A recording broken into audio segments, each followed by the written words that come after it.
Oh my, it is Friday, May 9th, 2025, and you have joined us here at the Pastor's Roundtable. Welcome, everybody. I'm Anse Paul, and these are my co-hosts. Along with us tonight, as regular, Dr. Dion Henry and Pastor Roger Wade. Good evening, gentlemen. Good evening. Good evening. It's so good to be with y'all one more time. What? Hey, Dion, talk to us, man. How things been going? What you been up to? We haven't seen any of us in a while. What's going on? Man, listen, can we say busy? Can we say busy? I can say it twice. That's right. What a busy season. Excited about graduation. Ah, yes. Yes. Michael's graduating. So, in fact, what can I say? We're just so happy, that he has crossed this line. Yeah. By God's grace, he'll take it to the next level once he graduates. So we're excited about that. Awesome. Listen, we are just so proud of him. He's part of the PRT family, and we've been rooting for him these last couple of years. And to know that this weekend is a milestone in his life, in your life, in your family's life, we all share in that. We all share in it. Matter of fact, the reason we are doing this way this weekend, as you may think and know, we're actually recording this. Yeah, they don't know yet. Friday. They think we're live. They think we're live, but that's all right. Not a problem with that. We wanted to support Michael, and we know that you will be traveling there. We wanted to make sure that we put all of our attention there. So we decided we'll come on early, get this together. And but hey, we're just so grateful for what Michael has allowed us to experience this weekend, graduating. And so our prayers are with you and the family as you celebrate Michael. And I heard, I don't know if you want to share with your PRT family, but I heard what's next for Michael. Oh man, I'm just so excited about that. Yeah, but you can tell where is he graduating from and with and all that stuff. So Mike is graduating from Oakwood University. So we're praising God for that. He is going to go to FAMU afterwards and do his doctorate in, I don't know if it's math, engineering or something. And, they were able to offer him, full ride there. So I am praising God for that. Full ride. You didn't say partial ride. You didn't say a maybe ride. It's a full ride. That's a full ride, man. So, praise God for him and just continue to lift him up in prayer that God will bless him on this next journey, this next stage of life. If you know Mike, what is interesting is the things he does outside of the classroom. Yeah. You wonder if he spent time in the classroom. Mercy. And to get that full ride too on top of all of that. Yeah. To have a full ride at FAMU. But his talent, his skills has been making a way for him. And so we're just so excited of what he has been able to accomplish while studying and being he's one of the student movement leaders. He's been AYM leadership. He's a musician. Man, I tell you, he does. He likes that bass. Well, Roger comes from good stock, man. Dion and Dylan have just done Dylan, such baby. a I don't know about Dion. Still working on me, man. They still working. But you guys have done such a wonderful job with both of your children, and we pray for you, and we appreciate what you guys have shared with the world in your children. And I want you, Roger, Dion's not going to be the only one traveling. My wife and I are also going up to support our godson nephew. He texted me this week and he said, "Unc, are you coming?" And I just being called Unc, that just kind of makes my heart chest go out. It's like, yeah, good stuff. So we're excited about that. And we know many of our audience, you have loved ones, children, grandchildren, nephews, nieces that are also graduating this season. And we want to shout all of you guys out. Matter of fact, we want to give you a chance in the opportunity in the chat right now. If you've got somebody who is graduating, just shout out their name, their school, what they're graduating in. We want to affirm them and allow our audience to see and to affirm them as well. So if you just put that in the chat, we want to make sure that we come through later and just give you a thumbs up and really, really appreciate the investment that you've put into young people today. A number of our young people are graduating from Adventist Christian institutions. Others are graduating from other institutions, and we value all education in the sense that we are preparing young people for not just the world in which they will live, but also in the world to come. So thank you to all of our parents and grandparents and aunties and uncles who have invested in our young people. We appreciate you. Amen. Amen. Amen. Listen, it has been a whirlwind as we move forward, as we've been navigating what's happening in the world outside, even what's happening within the world in the church. Yes. I don't know if it has come near where you are. In my city right now in Nashville, there's this big balloo about ICE and the raids that has happened. I think it's 97 individuals were detained and deported, taken out of the state, taken out of the city, and placed in detention centers somewhere else. And it is really tough to sit and hear and see and listen to what's happening and begin to wonder, Lord, what are you doing? Well, before we hop full both feet into this, Dion, you usually give a pitch right about now for folk to do something. And I know this conversation tonight is just a kind of us touching base with you, our audience base, and we just kind of want to bring you up to speed and whatnot. So this isn't going to be the full length program that it normally is, but we still want you to share. Now, listen, I know that we have not been on for a while. We apologize. We're so sorry. But we're on today. And we need you to share. Just so share it. Even if you are at graduation right now, maybe you're at graduation. Like we are. Say, oh, Pastor's Roundtable. Share it still. Keep on sharing this thing, because I also believe that the conversation we're going to have tonight will kind of inspire you and get you thinking about some of the current events and issues that are happening in our world today. So share, and then share some more. All right. Okay. So yeah, Rod. So this immigration thing. So here's the question, man. I've been watching my social media, and obviously the country is all over the place on the issue. I'm seeing that even the church seems to be all over the place, particularly the Adventist church. I mean, the Christian church is definitely there's a split on some of these issues. And, I sensed in just how you pitched it and how you brought that to the table, Raj, that this seems like a travesty. Like that was the body language and the facial read that I'm hearing from you. But you've got another set of folk who are like, it's not a travesty at all. People are here illegally. The law says that they cannot stay, that one, that you cannot enter illegally. Two, if you do, that you will be deported. That happens for several reasons. One, where you come in illegally to begin with. Two, if you overstay a work visa, travel visa, student visa, that the law says. And so I've seen things like this, even among Seventh-day Adventists, are saying, why would you be upset? You people who constantly day in and day out tout the viability and legitimacy of the law.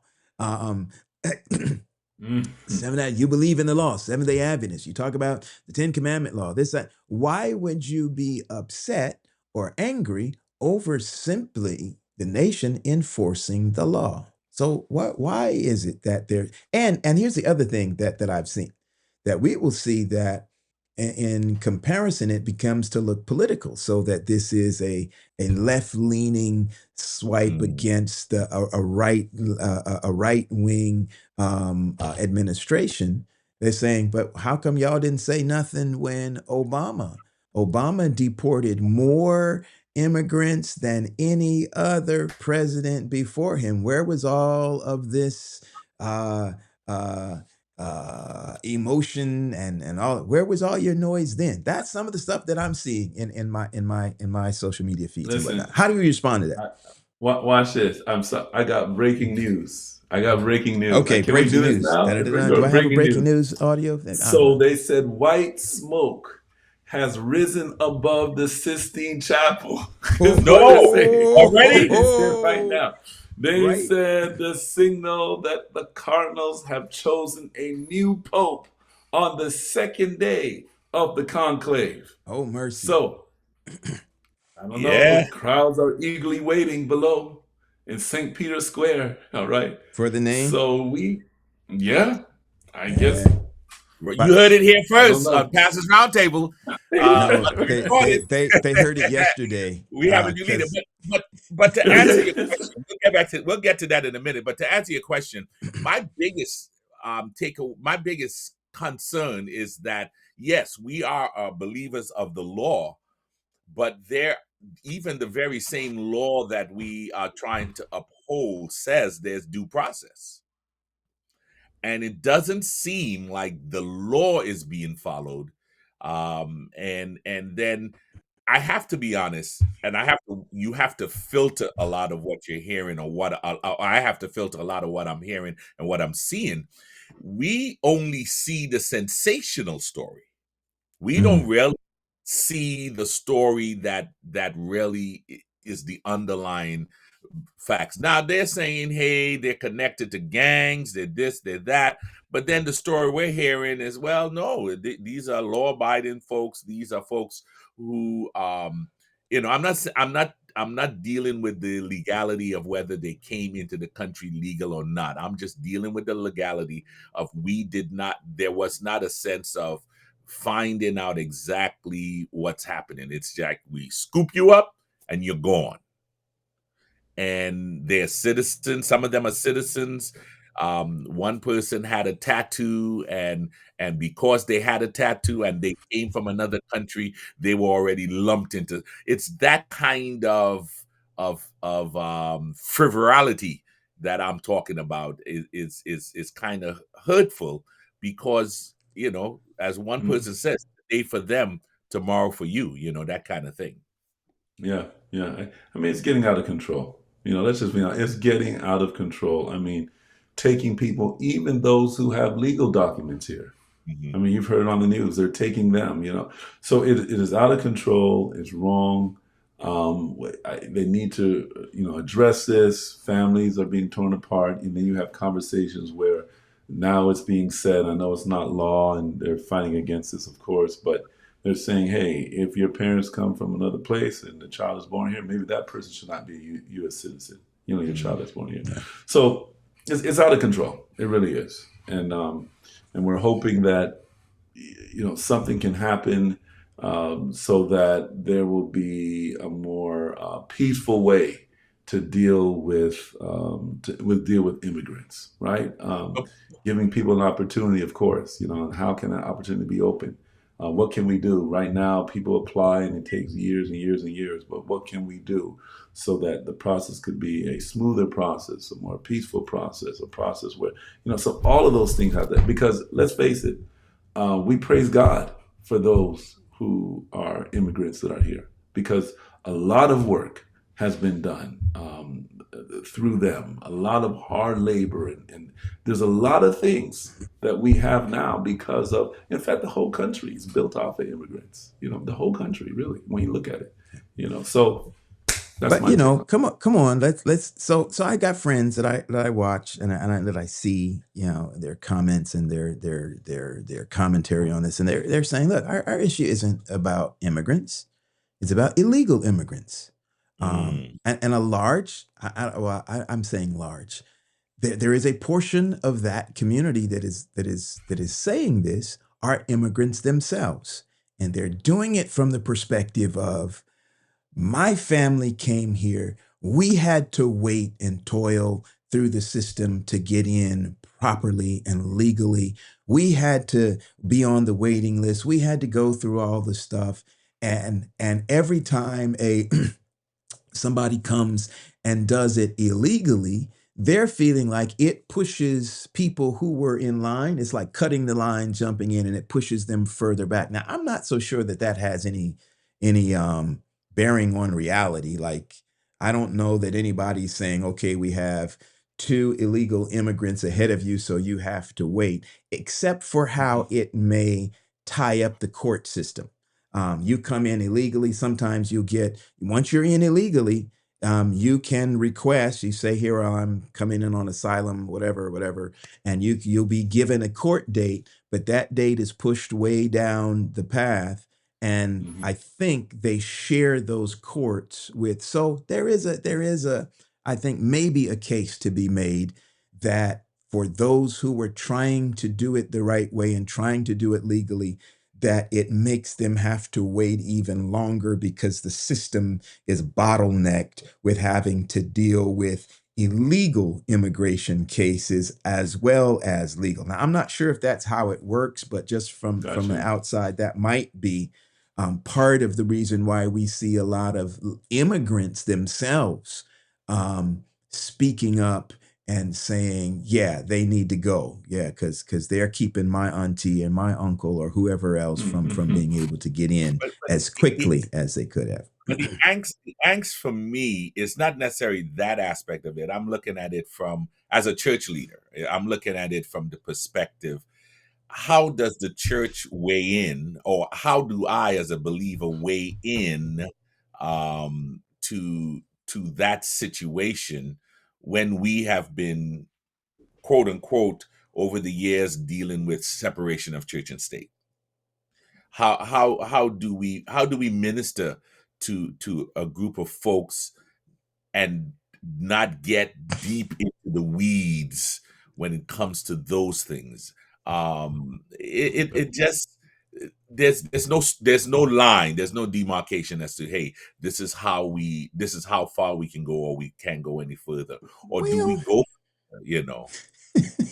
Well, I mean, yeah, we're not telling pastors and leaders, if you have somebody that's there, illegally, turn them in. You know what I mean? We got to no. We want to minister to people, right? And so I think it's a good concept, a good question you're asking. How far do we go? Like, what do we do? We minister to people. I think we're called to minister to people, and this call to minister to people is to do it. We're caring, we're supporting, right? Supporting them, caring for them. Outside of that, I think that we don't want to become a part of, the problem. We're not called, I don't think, to be ICE officers, right? We're not called. That's not our calling. Okay, our calling is to take baby Moses in, right? Our calling, man, is to care and support people, right? So that's what I would have to say about that. But in this atmosphere now, if you help and support, you get villainized. I'm just saying, I'm a care for folk.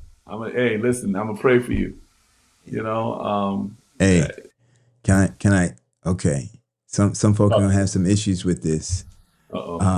Isaiah chapter 16. And check this out. Isaiah chapter 16. And let's go to verse 2, is it?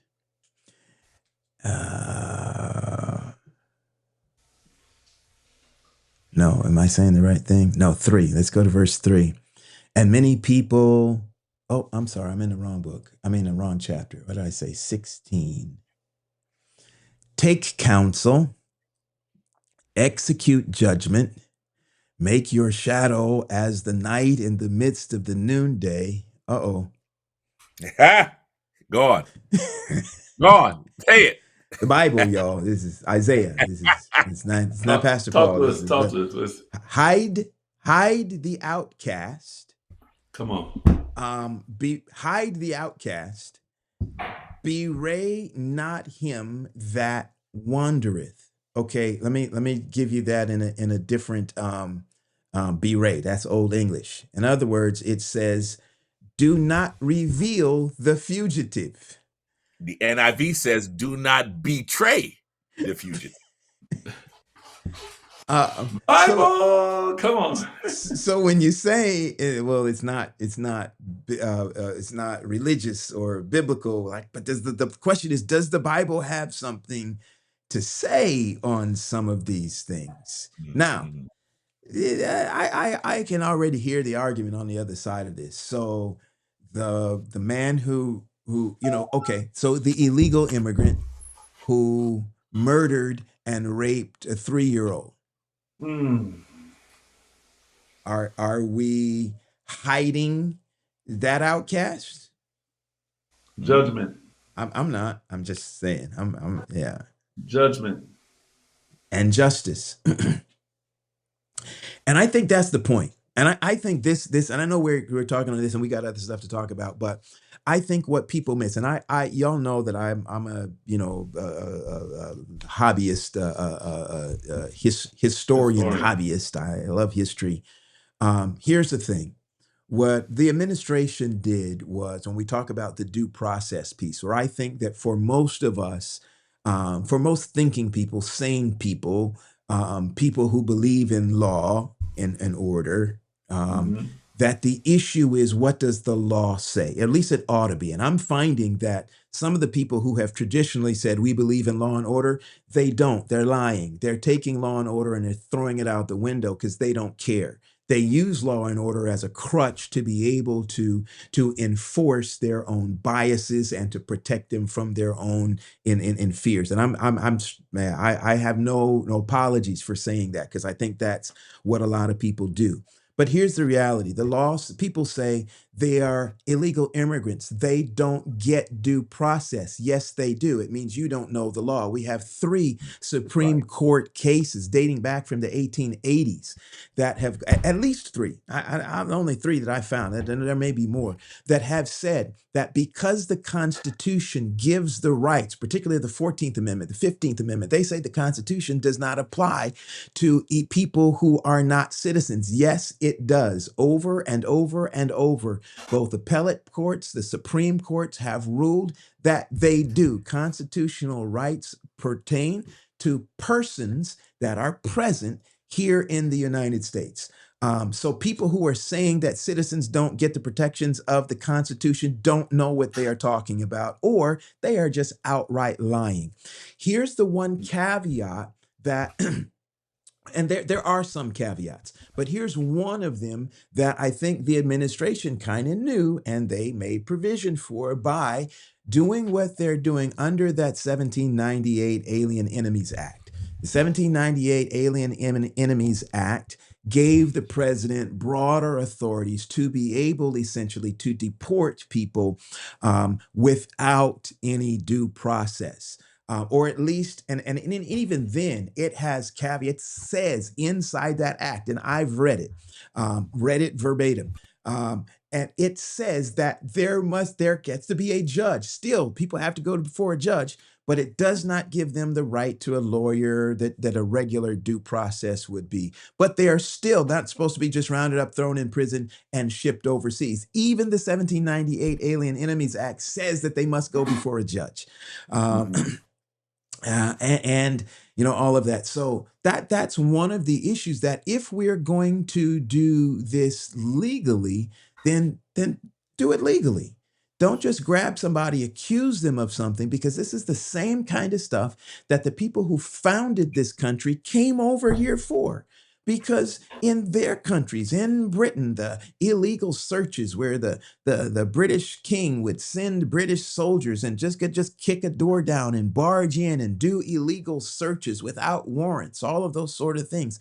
These are some of the reasons why they wanted to protect themselves from the tyranny, as to why they created the Constitution as well as the Bill of Rights. And right now we are seeing, Roger, you talked about religious liberty issues. We are seeing all of those things being picked apart piece by piece by piece. The DOJ just recently said, nah, before, like 4 weeks ago, you needed to have a warrant for a judge to enter somebody's home looking for an illegal immigrant. The Department of Justice just issued a memorandum saying no longer is that necessary. We can just kick down the door anybody's house. Like, that is like one of the things that is the least American thing that there is. Wow. Wow. And it's like, people who have no sense or interest in history. That's why history and social studies, parents, is so important. I know that for many folk, it's kind of the boringest stuff, the dates and figures and all that kind of stuff. I get that.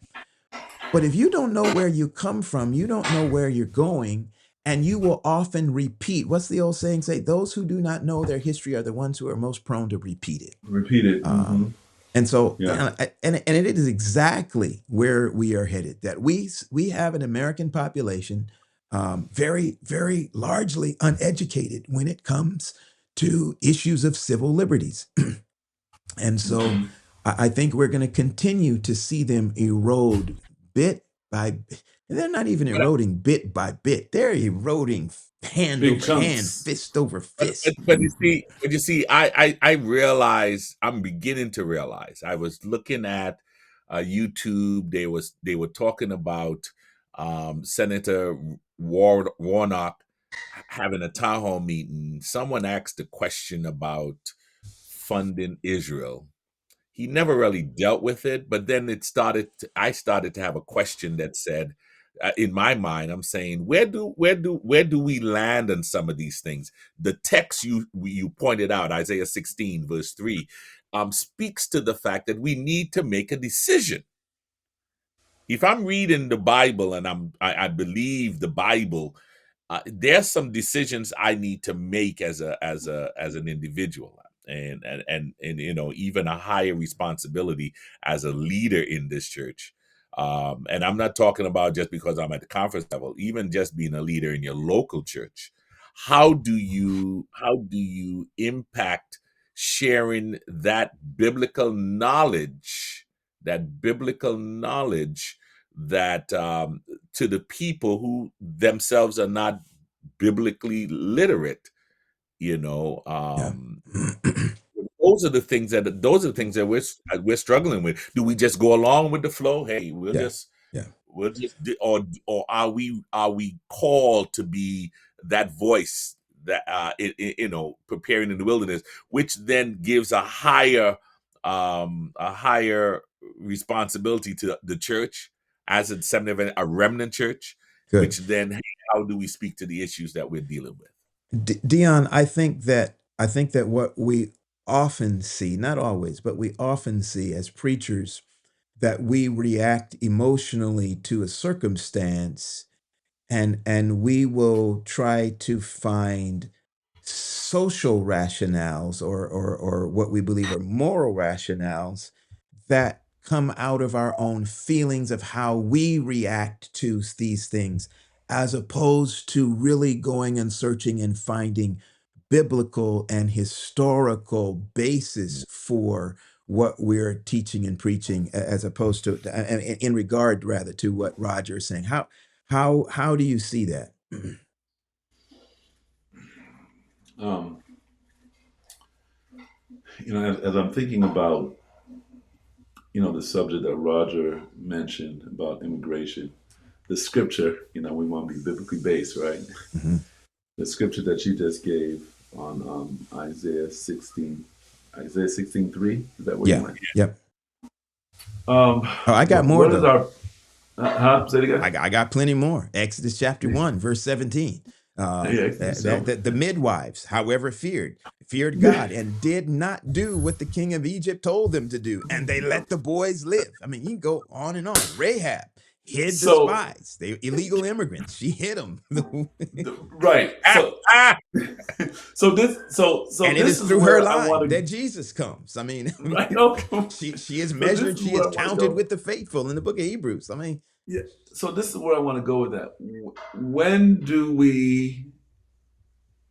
we come to a situation where we feel like the law of the land is not, I don't even want to say beneficial, but it goes against Yeah. our calling. What do we do? And where's that line drawn?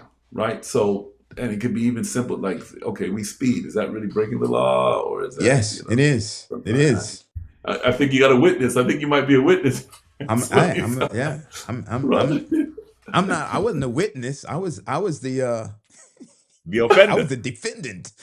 Okay. Oh, that's right. Broke the law. It reminds me, one time I was driving, and I had Michael and Hannah and wife in the car, and Michael likes to go on that pedal real hard. And I said, Michael, we were driving somewhere. I said, Michael, listen, what if I just did this? I just went on the pedal, and I just went on the pedal hard. I was going hard, and lo and behold, a police came and got. Officer, I was trying to teach my son a lesson. I was trying to give him. And that's exactly what I said. And I said, and you know what? The police officer gave me grace. I'm happy to help. Sir. Oh, what? Said, no problem. It's just a warning. That's fine. So where do we? I think we just, we just have to make those decisions, man, and say, hey, listen, I got to go with how I am interpreting God's word. I want to make sure I care for people. People come before policy. You see what I'm saying? And you just got to take that. I mean, you just gave some scriptures, Pastor Paul, on it. Where do we actually, and what point do we draw the line? That's just, I think the individual needs to be prayed up, have your scriptures in place, but you got to do, I think, what is right. And what is right, I think, is for the people. It's for the people. What's right for the people. That's and Roger, I think what I'd add to what Dion said is that it's you have to have a biblical foundation. Like everybody's got something that they feel is right. We got people that feel it's right to just grab them and get rid of them because they think that their feeling is that they're looking out for the safety because they believe these people are rapists and murderers and drug dealers, and they think that that's all that they are, and so from a good basis, they're saying this is the virtuous thing to do. This is the moral thing to do. To protect the population from these thugs, we must round them up. Don't care about due process, and get rid of them. But they're doing it because that's what they feel. Then you've got the other side who are saying, no, we need to let them just stay. Who cares about, immigration? We need to have open borders. This is that and the other. And yet, to have a basis of your opinion that is based on the Bible and on what God actually says, rather than what we just feel, I think is important in our role as spiritual leaders of our people. We must be able to go to the Word and give them and show them and reveal to them what the Bible actually says about these issues, rather than just saying what we feel in our guts, because our guts can be kind of jacked up sometimes. Well, listen. So here's the reality. Are we saying that we're going to have a show on immigration and religious liberty at some point? Is that what we're telling our audience tonight? We're on the same track. We just, as we are dialoguing tonight here, we are literally setting up for what's to come. Not only are we dealing with the immigration piece, but even probably how America fits in prophecy, because we're big on prophecy. Yeah. We're big on prophecy. And to some, prophecy is being played out before our very eyes. Coming up in this church, growing up in the church, up to this point, when we talked about prophecy, we talked about it as a future something. Something that will happen down the road. I remember when they talked about you won't be able to buy and sell on Sundays because the Sunday blue laws, and then I was totally surprised when I got to Maryland. As a matter of fact, coming from New York, going to Maryland, that the Sunday blue laws were already enacted. They're here. It's happening right now, and I was like, wait a minute. You mean to tell me I am in prophecy right now? And in 2024, 2025, I'm literally in prophecy, knee deep, maybe waist deep in prophecy right now. So yes, we want to do it that way. So Roger, great segue, because as we're talking about what we've been taught and some of the challenges that we have with what's been taught, or what's been taught, now we find ourselves in that situation and always wrestling with what we've been taught. Well, that has also spilled out to even some of the popular pastors and preachers of our day, where what we've been taught, we struggle with it. And some people say, you know what? What I was taught, I don't necessarily believe right now. And so I believe we're at a time as well where this is the great questioning. We're questioning what has been taught. Now, we were at the Southern Union convention, ministerial convention in September. I think it was September, October, Rise. Yes. And there was a great presentation. Oh, we should have, we weren't, I tell you, we've been back. We got him for a quick minute. We got him for a quick minute. Dr. Allen something. But he also mentioned this among some of our young adults, that they are now questioning more so what we've been taught, questioning some of the, I would say, the pillars, these pillar things that we kept as a church. And then he said something interesting that, which was good. He said, this is a good thing because this is how we started out as a church. Like, we were questioning things. We were, a lot of times people don't want to have the conversation, right? Because they said, no, it's heresy. It's that, no. Let's question it. Let's go deeper into it. And by God's grace, as you go deeper into it, you'll be more convinced, or you make some adjustments, whichever way. And so now this is a big question that's happening in church. So now we have people who have left. I don't know totally. I'm not too sure I have been. Is bordering, okay. Yeah. And Ryan Day, we need to get Ryan Day on the show, right? Just to talk about that journey and what has caused them to do some of this questioning here. We need to get, so that, I think, and that's a big thing right now. I mean, he worked for 3ABN, and he's been on a lot of different live streams, or well, at least 2, I think, live streams already, where he kind of talked about his journey. Talked about, why he's done several of his own as well. Yeah. The question is Ryan Day's journey different from Dion Henry's journey in the questioning? Well, it is. No.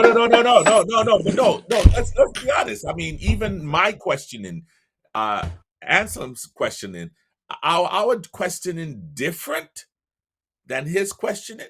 He made a decision based on I think Dion is saying my answers are different.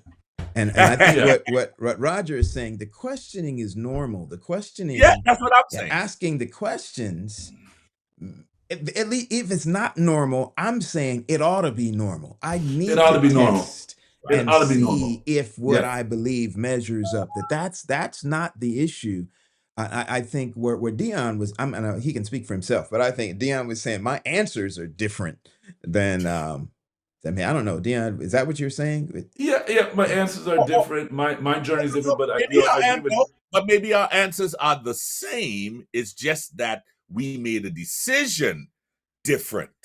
Our decision on the answers. That's scary, though. Yeah, my answers need to be different. But here's the thing, right? No, what Roger's saying is what was brought out in a lot of these live streams. He said several, is that he has talked to some pastors and some people who have had the same questioning, but their decision is different. Yeah, right? and that's a problem. That's a problem. Yeah, the questioning, everybody ought to do the questioning. The answers, though, if your answers are the same, but your response is different, right, then your credibility becomes the question. Right. And Pastor Paul, so do we do this? Do we now have to go back to that old, you remember E.C. Ward? And I don't know if you took evangelism class with me from E.C. Ward. And he said, these are the primary doctrines and these are the secondary doctrines. Have you? Okay. You didn't have that one? No. I took Cleveland. So those who've taken E.C. Ward, you got the primary ones and you have the secondary ones. Yeah. And then you go deeper in it. So what do you really need to really believe in to be Adventist now? Yeah. You get into Yeah. So, and that's the essence of what I'm saying. So again, this journey, bringing him on, just talking about that journey, and for pastors that are questioning, at what point do you really need to say, hey, look, you might want to consider, doing something else, because you don't want to. First of all, you don't want to preach what you don't believe. You can't do that. I mean, it's just something about that. Is this a point where I can put in a shameless plug? Can I do that on Pastor's Well, if you want to do it on live stream, go ahead, Doc. Yeah, here we go.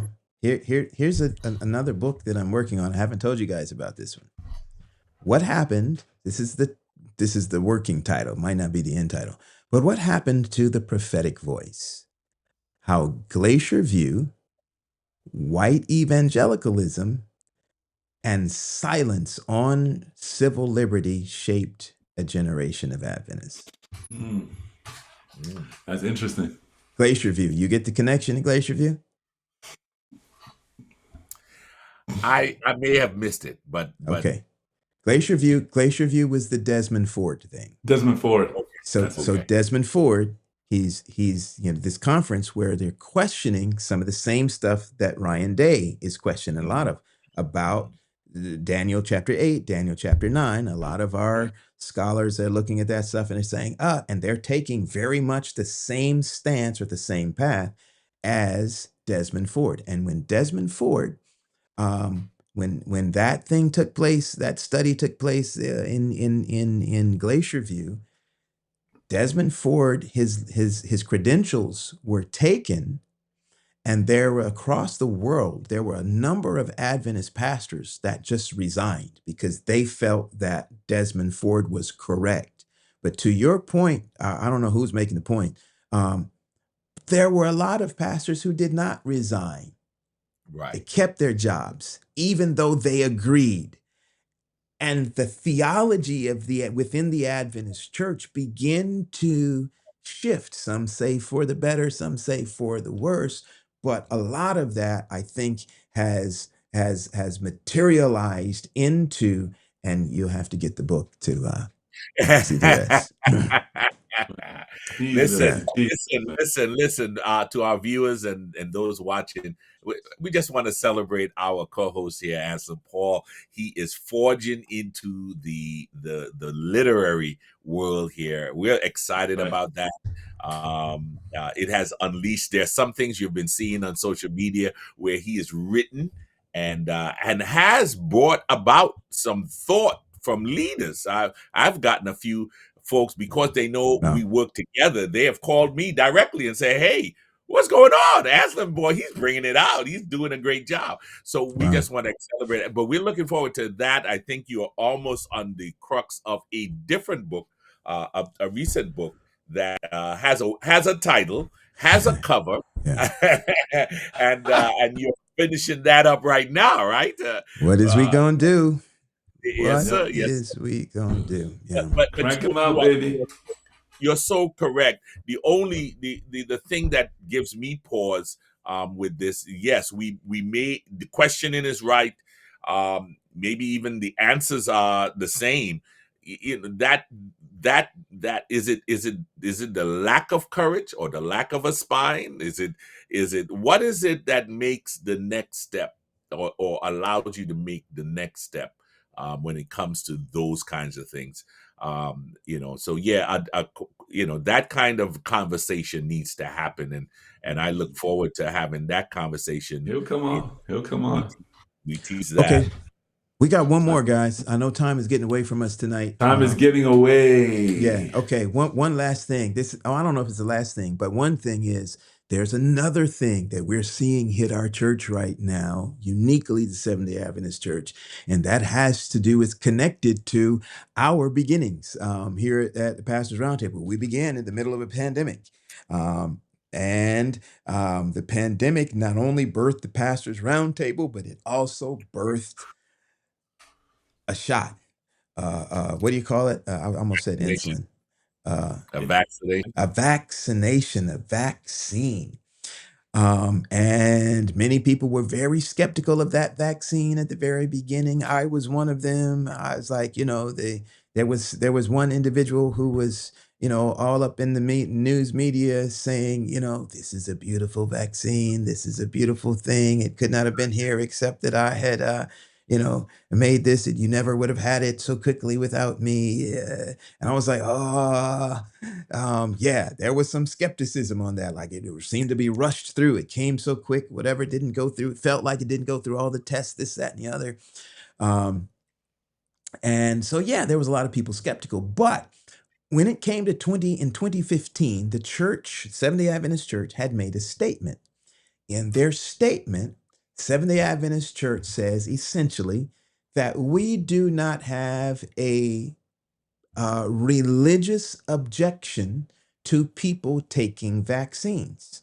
There was a lot of talk back in those days about vaccines being leading contributor to autism and some other things like that. And there was a big anti-vax community, even as far back as 2015, which prompted the church to put out the statement. And so they said, we don't have an issue or a problem, a religious barrier to taking vaccines. They said, each member has the right to be able to decide for themselves. So we as a denomination, as a church, as a religious body, we are not telling folk that they have to take it. We're not telling folk that they can't take it. You do how you are convicted in your own heart and in your own life and what your doctors and whatnot tell you to do. So that's what the statement that they made in 2015. Fast forward 2021, you've had now almost a year of COVID. Vaccine is out end of 2020, beginning of 2021. And there are people who are skeptical about taking it. And there is the ability to be able to get a religious, what do we call it? Uh, Waiver, Exemption, exemption. yeah, a religious exemption. So there are people who say, okay, there are churches, there are religions that do not believe in vaccines. And so if your religion is one of them, then you can go to your religious institution, organization, and they can write you a letter of exemption. So if you work for an entity that requires you to get the vaccine, then you can go to your religious institution, get them to write you a letter of religious exemption, and you will not have to take it. That hit the Seventh-day Adventist Church, and the Seventh-day Adventist Church said, you know what? We cannot write a letter of religious exemption. Why? Because we have already said that we are not taking a position that it is against our religion to get a vaccine. And so they said, if we do that, and their position was we would be lying if we said it is against our religious conviction to get vaccine.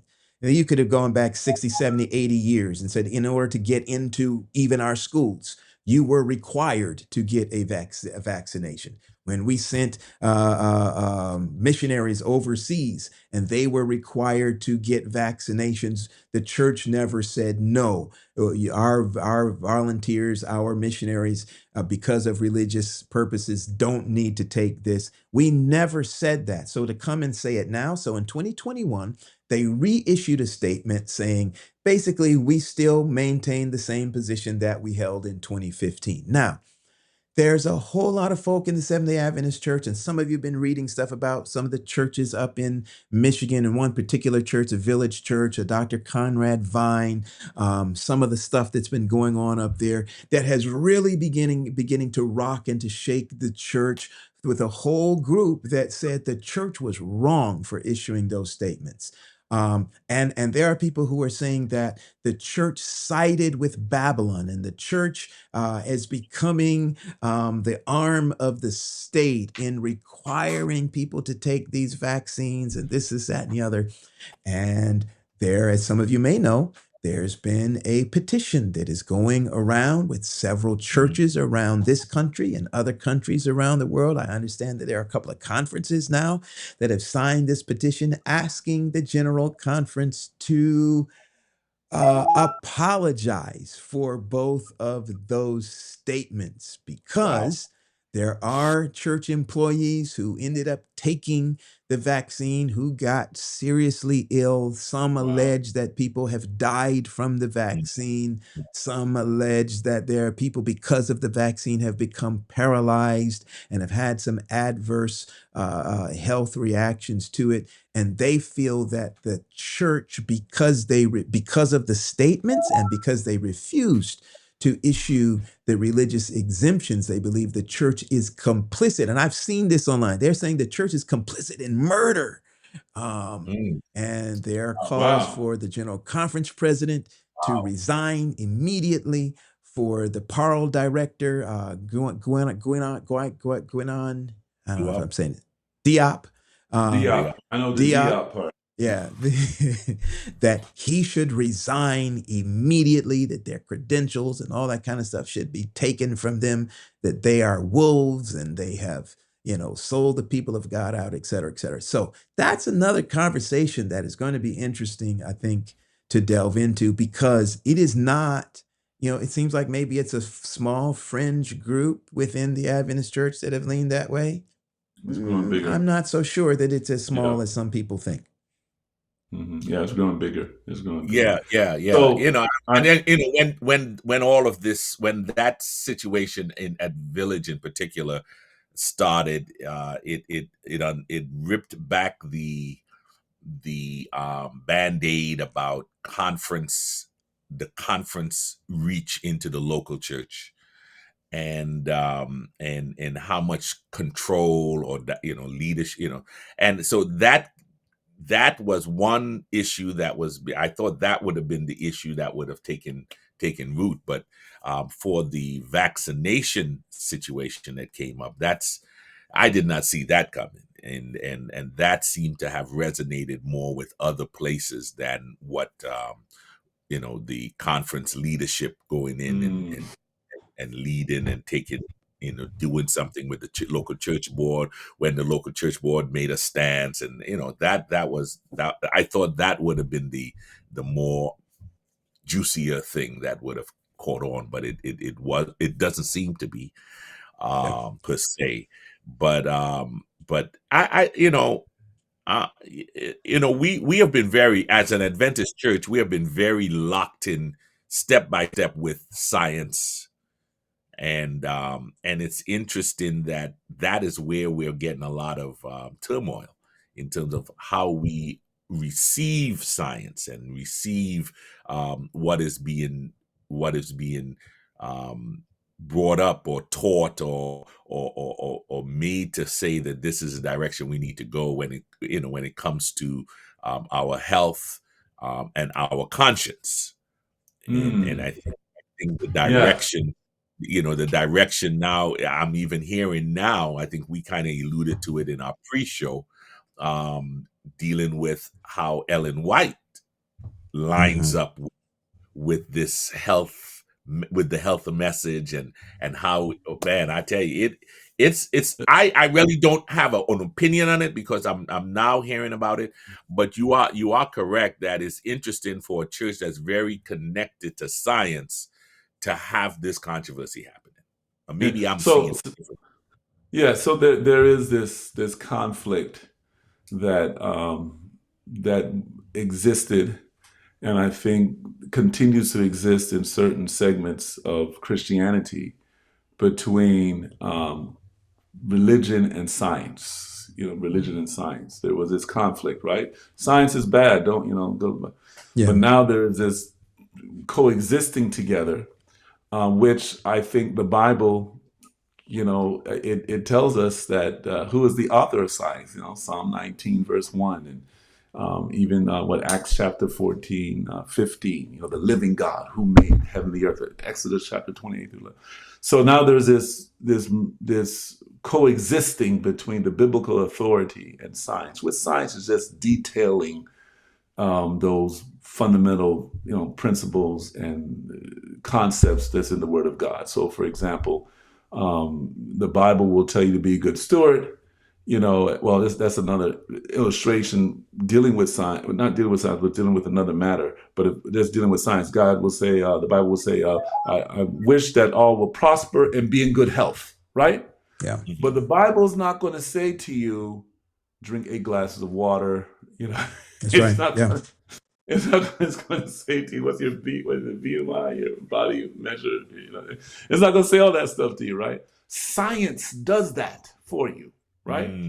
And so, right now, when you talk about the vaccination, okay, biblically, what we have is prosper and be in good health, right? And there's some other things that you could find, you know, maybe in the 8 laws, you know, but even the rest you find in the Sabbath. You find that also in, I think the psalmist says, hey, don't go to bed late and rise up early, you know. So you find some of those things there in the Bible, but the details of it, you're not going to find in the Bible. So when you talk about the vaccine, okay, biblically, prosper, be in good health. Now, what does science? Now we have to go with, okay, so science, what does it tell us about vaccination? Is it every vaccination or just this vaccination? Right? Okay, and so what's happening with this specific vaccine? And then we talked about this, was it DRI? We've dealt with a show with that. Dr. St. Clair, I think, came. And so with this specific vaccination, is it beneficial? Now, we know that not everything, but most medications that we give out, there is this side effect, okay? And to certain individuals, the side effect can be fatal. Yes, yes. So now, does the church say we are against this vaccination because there is a percentage of the population the side effect will be fatal? But then there's another percentage of the population where the side effects are minimal and they have actually, you know, been able to survive COVID and some of the other things because of that. Or do we have enough time to even measure that now? Right? Because COVID is 2020, but COVID has been here a long time, but this strand here. So you get in all of these weeds and so forth, and people want, still here. And say again? And still here. COVID is still here. And COVID is still here. And now is it not causing so much damage because a lot of people are vaccinated and we go to all this stuff. So again, it's a subject, it's a touchy subject, but where, you know, because the church is not writing this letter saying we are against it, which is going to be hard for the church to write a letter saying that we're against vaccination. It's going to be very hard for them to do that. But because the church is not doing that, then people are saying, well, I'm sick because the church is not doing that, because I had to, you know, I need to keep my job. There's a lot of entities in here, a lot of moving parts. Yeah. You know, but listen, you know, gentlemen, I always share. Yeah, I know. We got 2 minutes. We got a minute and a half, gentlemen. I'm about to go like this. I want to say we have not really done well, because the church, there is a spiritual church and there's a business church. And you know, our church, there's a business side to the church and how we deal with the laws and the issues that some folks think that the spiritual side of the church need to just be that, but we got to live peaceably among those around us. All right, we got 60 seconds, gentlemen. It's not a business. What's What's coming up? What's coming up hey, at Pastors Roundtable? Listen, if you have just joined us tonight, I know you've been missing us for a while. We're happy to be back in the space for this evening again. You've been watching a pre-recorded session. By now, you know what the white smoke has told you about who the new pope is. That's going to be very interesting for us to have some conversation on that coming forward. So look for that conversation as well. We've got some interesting guests, fascinating thing coming up at the end of this month. If we can get everything lined up. So keep your ear to the ground on that.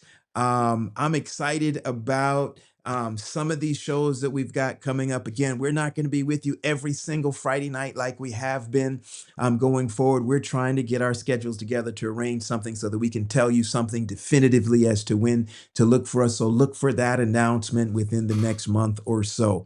Other than that, Roger, they can go and find out more about the Pastors Roundtable at the PRT.live. PRT.live. You can see all of our episodes there, from the beginning to now, and continue to relive, learn. There's a lot of information out there, and we're just so glad to be part of the opportunity for you to learn what's happening in your church. And thank you for joining us at the Pastor's Roundtable, where we work together with you to keep. I'm looking at the time. We're like 10 seconds Listen, over. man, listen. It's been real good hanging with you this in this session, and we want to thank our viewers who are viewing us. Keep putting in the chat your comments. We are loving to read them, and hopefully we thank you for joining us as we continue to partner to help make ministry relevant, resourced, and real. God bless.